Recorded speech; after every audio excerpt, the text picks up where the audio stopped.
Jadi di situ tuh banyak iblis yang bilang gini, Pak Pendeta, ayo khotbah Pak Pendeta. Kamu kan di dunia ini khotbah, kenapa di sini enggak? Bilang gitu ya. Saya tambah bingung lagi loh, Pak Pendeta kok ada yang masuk neraka gitu ya. Pak Pendeta yang hidupnya benar, yang kelihatannya hidupnya kudus, yang kelihatannya hidupnya suci kok masuk neraka gitu ya. Apalagi tuh saya yang biasa-biasa aja. Orang-orang yang di sini ini orang-orang yang enggak percaya sama Tuhan toh, saya bilang gitu. Tapi Tuhan bilang gini, oh enggak tuh kalau yang di sini tuh orang-orang Kristen gitu ya, yang percaya sama Tuhan Yesus Kristus. Saya kaget gitu loh, kok ada juga orang-orang Kristen yang masuk ke neraka.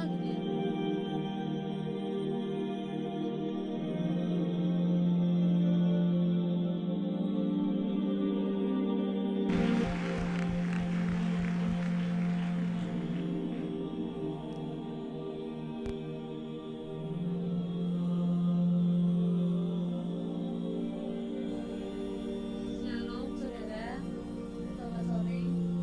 Saya mengucap syukur kalau sampai saat ini saya masih boleh ada, masih boleh diberi kesempatan Tuhan untuk hidup, untuk bersaksi, untuk semuanya oleh karena kasih karunia Tuhan.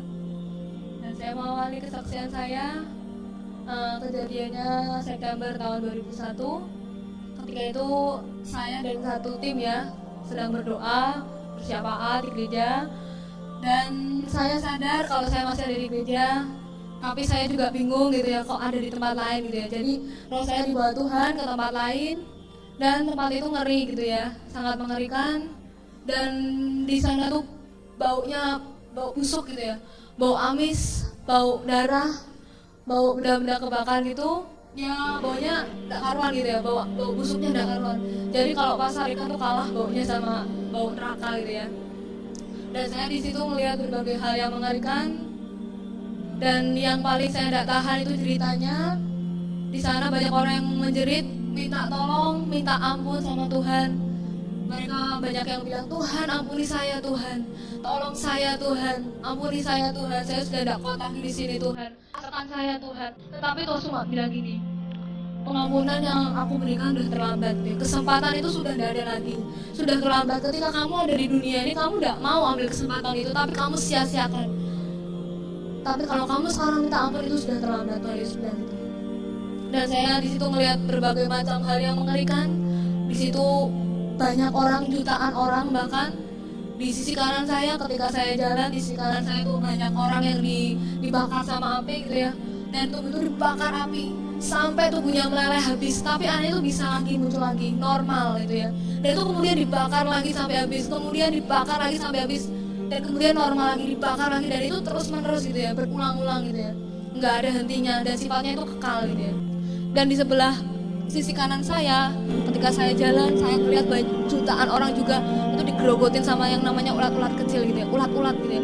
Jadi kalau di firman Tuhan dikatakan di sana tuh apinya tidak pernah padam, ulat-ulatnya tidak akan pernah mati, itu bener gitu ya. Jadi di sana tuh jutaan orang tuh teriak-teriak kesakitan, banyak yang dibakar api, banyak yang digerogoti ulat-ulat gitu ya.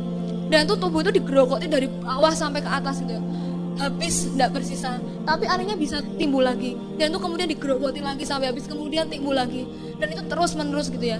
Dan saya lihat di sisi kanan saya yang digerogoti ulat itu kebanyakan itu dirinya Kristen. Dan saya di situ lihat ngeri gitu ya, mereka tuh jerit-jerit minta tolong, minta ampun gitu ya. Tapi itu semua udah terlambat gitu ya. Dan kalau saudara mau tahu, itu jalannya aja lembek gitu ya. Jadi jalannya aja kayak ingus gitu ya. Jadi lembek, lengket, dan baunya tuh enggak karuan gitu ya. Dan warnanya warna busuk gitu ya. Dan ketika itu Tuhan cuma bilang gini sama saya, setiap kamu jumpai orang, terutama orang yang enggak percaya, kamu bersaksi, kamu cerita bahwa neraka itu benar-benar ada, bahwa surga itu benar-benar ada. Kalau mereka enggak percaya, enggak apa-apa. Kalau mereka percaya, itu lebih baik gitu ya. Dan Tuhan bilang gini, pokoknya kamu sampein aja, kamu cuma nyampein. Jadi kamu enggak usah bingung loh, Tuhan ini nih gimana, kalau mereka enggak percaya itu enggak usah bingung gitu ya. Tuhan bilang, pokoknya kamu sampein, kalau mereka percaya ya puji Tuhan, kalau enggak percaya enggak apa-apa. Keputusan ada di tangan masing-masing gitu ya. Keputusan ada di tangan orang-orang yang mendengarkan kesaksian. Jadi ketika itu saya terus diajak jalan sama Tuhan, dan di situ seperti ada persimpangan gitu ya, jadi ke kiri dan ke kanan. Di situ bentuknya seperti sel-sel, jadi satu sel itu diisi satu orang, dan ada iblis-iblis juga di situ. Dan iblis-iblis di situ tuh ketawa gitu, kesenangan gitu. Dan di situ tuh banyak yang jerit-jerit, banyak yang nangis, banyak yang nggak tahan gitu ya akan siksaan yang ada gitu. Ada yang matanya dicungkil gitu ya, matanya dicungkil keluar gitu, sampai darah itu mengucur gitu ya, ngucur terus mengalir deras gitu. Tapi anehnya bisa timbul lagi, bisa muncul lagi mata yang baru, dan itu kemudian dicungkil lagi tuh sakitnya kayak apa gitu ya. Dan itu ada yang tangan yang dikuliti, ada yang tangan yang dipotong-potong. Kalau misalnya kita kena pisau sedikit aja perih gitu ya, darah ngalir dari tubuh kita tuh perih gitu ya. Apalagi itu gitu di neraka, dikuliti, di tangannya dipotong-potong sampai darah itu mengalir deras gitu ya. Dan kaki dipotong-potong sampai darah itu mengalir deras, lidahnya dipotong-potong, dan itu tidak ada henti-hentinya gitu loh. Ketika lidah itu dipotong, darah mengalir keluar, dan itu kemudian timbul lagi, lidahnya muncul lagi normal seperti kembali, seperti sedia kala gitu ya. Dan itu kemudian dipotong-potong lagi sampai habis. Dan semua orang di situ nangis, minta ampun, minta tolong sama Tuhan. Tapi Tuhan tidak bisa berbuat apa-apa gitu ya. Tuhan tuh tidak bisa nolong karena udah terlambat gitu ya. Dan saya tanya sama Tuhan, Tuhan, orang-orang yang di sini ini orang-orang yang tidak percaya sama Tuhan toh, saya bilang gitu. Tapi Tuhan bilang gini, oh enggak tuh, kalau yang di sini tuh orang-orang Kristen gitu ya, yang percaya sama Tuhan Yesus Kristus. Saya kaget gitu loh, kok ada juga orang-orang Kristen yang masuk ke neraka gitu ya. Dan saya tanya sama Tuhan, Tuhan kenapa mereka bisa masuk neraka gitu ya. Dan Tuhan bilang gini, setiap kita yang diberi anggota tubuh lengkap gitu ya, yang diberi anggota tubuh gitu ya, harus mempertanggungjawabkan setiap bagian anggota tubuh kita. Jadi Tuhan menciptakan tangan untuk menyembah Tuhan, untuk memuliakan Tuhan. Tetapi kalau misalnya kita gunakan untuk misalnya mukul, membunuh, itu tuh sudah tidak berkenan di hadapan Tuhan gitu ya. Pokoknya setiap apa yang kita perbuat itu Tuhan ngerti. Mungkin mata buat memandang hal-hal yang baik, buat menuntun kita untuk pergi ke tempat-tempat yang baik, untuk pergi ke gereja. Tapi mata ini digunakan untuk misalnya menonton video porno, baca buku-buku yang tidak benar. Itu nanti Tuhan tahu gitu ya. Setiap kita mempertanggungjawabkan perbuatan kita gitu ya.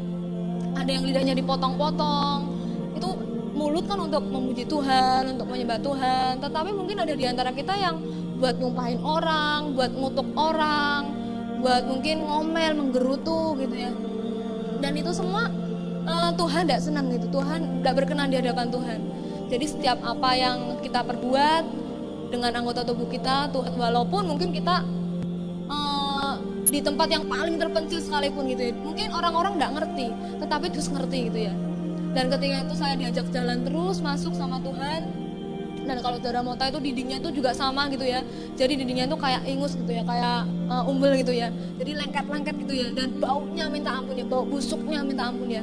Dan ketika itu saya jalan terus, saya diajak Tuhan ke tempat yang namanya pusatnya neraka gitu ya. Jadi ketika masuk terus ada seperti sumur kayak kawah belerang gitu. Dan di situ ada orang yang diikat dua-dua, ada yang perempuan sama perempuan, laki sama laki gitu ya. Dan saya tanya sama Tuhan, Tuhan ini nih kenapa kok diikat dua-dua gitu ya, kok perempuan sama perempuan, laki sama laki. Tuhan bilang gini, ini buat orang yang lesbian sama homoseksual gitu ya.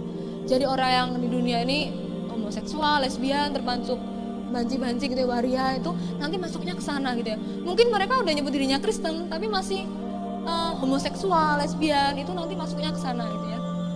Dan tidak jauh dari sana, dari tempat orang yang dihukum tadi, yang lesbian tadi, dan tempatnya masih sama di pusatnya neraka, itu juga ada orang-orang yang dihukum di kawah belerang ini, di pusatnya neraka. Itu buat orang-orang yang perdukunan gitu ya, buat orang-orang yang suka kedukun, suka cari pelarisan, mungkin sakit tidak sembuh-sembuh, tapi terus tidak percaya Tuhan lagi, kecewa sama Tuhan, terus perginya ke dukun, ke paranormal, ke suhu. Nanti itu tempatnya di sana gitu ya. Dan di situ juga di pusatnya neraka ada yang bentuknya seperti sel-sel. Jadi satu orang diisi satu sel diisi satu orang. Dan di situ tuh orang-orang tuh maaf kata alat kelaminnya tuh digerogoti ulat-ulat gitu ya. Digerogoti sampai habis, sampai darah tuh mengalir keluar deras. Kemudian digerogoti lagi. Dan itu normal lagi, tumbuh lagi. Dan itu digerogoti lagi sampai habis gitu ya. Dan itu terus berulang, tidak ada habis-habisnya, tidak ada kata-kata berhenti, tidak ada kata-kata istirahat. Dan Tuhan bilang setiap kita yang mungkin nyebut dirinya Kristen tapi masih bermain-main dengan kekudusan, masih ke tempat-tempat yang tidak benar, mungkin udah punya istri tapi masih punya simpenan lain, itu nanti masuknya ke sana gitu ya. seenaknya aja main-main dengan kekudusan, nanti masih ada waktu buat hidup. Nah, padahal kan kita semua tidak ngerti kapan kita dipanggil pulang, kapan Tuhan Yesus datang gitu ya. Dan ketika saya terus diajak masuk lebih dalam lagi, dan itu neraka tuh bentuknya seperti lorong gelap gitu ya, gelap, lembab, pengap gitu ya. Dan itu semakin ke dalam tuh semakin gelap. Jadi di situ tuh banyak iblis yang bilang gini, Pak Pendeta, ayo khotbah Pak Pendeta, kamu kan di dunia ini khotbah, kenapa di sini enggak, bilang gitu ya.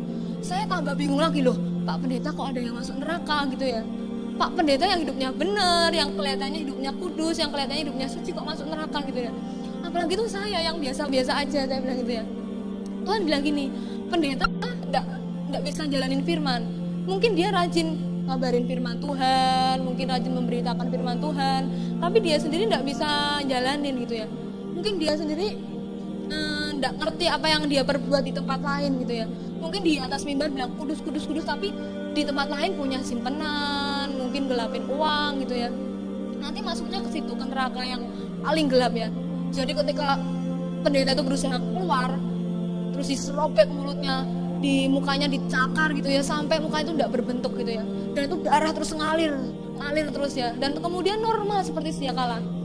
Terus kemudian dikerjain lagi habis-habisan, disobek mulutnya, mukanya dicakar-cakar gitu ya. Dan itu tidak ada habis-habisnya gitu, tidak ada berhentinya gitu ya.